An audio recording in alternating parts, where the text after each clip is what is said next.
Welcome to my Digital Educar YouTube channel.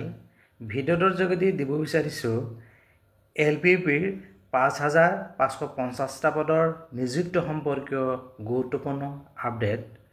যোৱা 2023 বৰ্ষৰ 26 ডিসেম্বৰ তাৰিখে প্ৰকাশ পোৱা LPPৰ এই 5550টা পদৰ সেকেন্ড ফেজৰ ইতিমধ্যে ফাৰ্স্ট লিষ্টখন প্ৰকাশ পাইছিল আৰু এখন ভেৰিফিকেশন কমপ্লিট হৈ গৈছে আৰু যোৱাকালি সেকেন্ড ফেজৰ সেকেন্ড লিষ্ট ইতিমধ্যে TWৰ অফিচিয়েল ওয়েবসাইটত প্ৰকাশ পাইছে।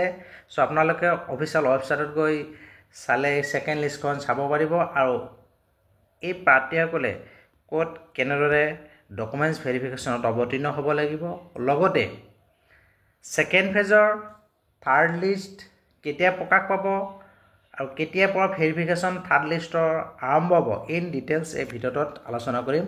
চাই থাকক শেষলৈকে।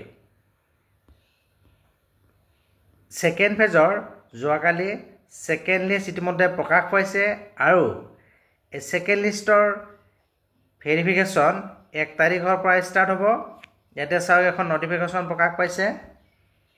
In continuation to the office notification file number is dated 25/6/2025, it is for information to all the concerned that the second phase of physical documents verification of the candidate who have successfully submitted their online application and uploaded the relevant documents in support of their candidature against adverse number this and this dated 26/12/2023 for the recruitment of the post of regular teacher LPUP under the DW Assamese schedule as follows. So 1 জুলাইৰ পৰা 4 জুলাইলৈকে এই second ফেজৰ second লিষ্টত থকা প্ৰাৰ্থীসকলৰ verification হ'ব। ইয়াতে reporting টাইমটো দি আছে, লগতে ভেনু উল্লেখ কৰিছে ৰহিকা Assam agriculture university international guest house Khanapara. The second list of candidates for the second phase of physical documents verification is appended below. Second list প্ৰকাশ পাইছে, এটি ইন ডিটেইলছ দি আছে। ৰেজিষ্ট্ৰেচন নম্বৰলৈ ক্যান্ডিডেটৰ নাম, ফাদাৰ্স নেম, ডেট দি আছে, কেই তাৰিখে আপোনাৰ ভেৰিফিকেশন হ'ব, লগতে টেবুল নম্বৰ, লগতে টাইমটো ইয়াতে উল্লেখ কৰিছে। সো এখন হৈছে সেকেন্ড ফেজৰ সেকেন্ড লিষ্ট। ইয়াত কেইটামান ইম্পৰ্টেন্ট পইণ্ট উল্লেখ কৰিছে। ইয়াতে চাওক, the candidates are hereby asked to comply the notice regarding proof of in-service teachers only for the candidate with 18-month DLED from NIOSS notified file number is dated 17 June 2025. So NIOS যিসকল NIOSৰ পৰা যিসকলে 18 মান্থৰ DLED course লৈছে হেতসকলৰ এটা এক্সট্ৰাকে notification প্ৰকাশ পাইছিল কি কি ডকুমেন্টস লাগিব, সো হেমো প্ৰডিউস কৰিব লাগিব।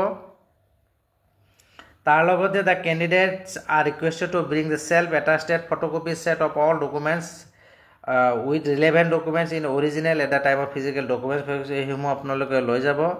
তাৰ পিছত acknowledgement খন লৈ যাব। the candidature will be cancelled forthwith if any kind of fraudulence or discrepancy. So at 5 number point of the third list of second phase of physical documents verification will be started from 5th July. যেহেতু জুলাইৰ 1 তাৰিখৰ পৰা 4 তাৰিখলৈকে second লিষ্টৰ প্ৰকাশ পোৱা প্ৰাৰ্থীসকলৰ verification complete হ'ব।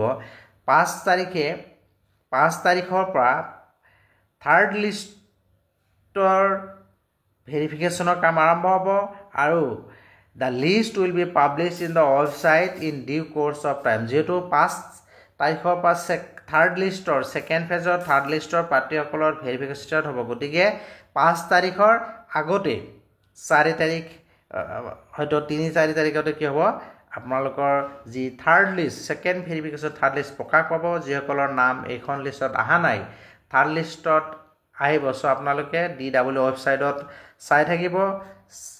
5 তাৰিখৰ আগতে থাৰ্ড লিষ্ট প্ৰকাশ পাব, যেহেতু 5 জুলাইৰ পৰা থাৰ্ড লিষ্টৰ ভেৰিফিকেশন ষ্টাৰ্ট হ'ব। সো মই এই ভিডিওটোৰ যোগেদি গুৰুত্বপূৰ্ণ খবৰটো জনালো। ভিডিও ভাল লাগিলে লাইক আৰু শেয়াৰ কৰিব আৰু এনেকুৱা ধৰণৰ গুৰুত্বপূৰ্ণ বাতৰিৰ বাবে যিসকলে এতিয়া চেনেলটো সাবস্ক্ৰাইব কৰে চেনেলটো সাবস্ক্ৰাইব কৰি নোটিফিকেশন বেলটো অল কৰি দিব। Thank U.